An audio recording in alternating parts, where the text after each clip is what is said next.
আমার চ্যানেলে সবাইকে স্বাগত।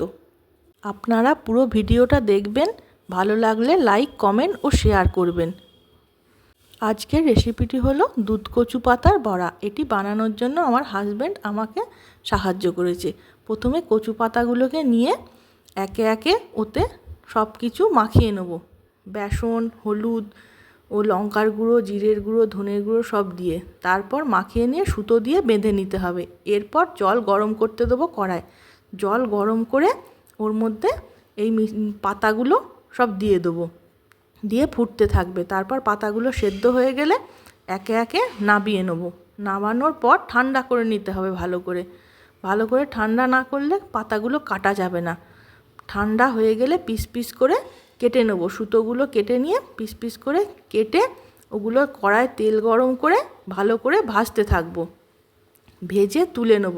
অনেকে আবার এটা তরকারি করেও খায়, কিন্তু আমরা শুধু ভাজার রেসিপিটাই আজকে শেয়ার করছি। আপনারা দেখবেন, লাইক, কমেন্ট ও শেয়ার করবেন। রান্নাটি ভালো লাগলে অপরকে দেখার সুযোগ করে দেবেন। এবার সব ভেজে ভেজে একে একে তুলে নিচ্ছি, দেখুন আপনারা। টাটা বন্ধুরা।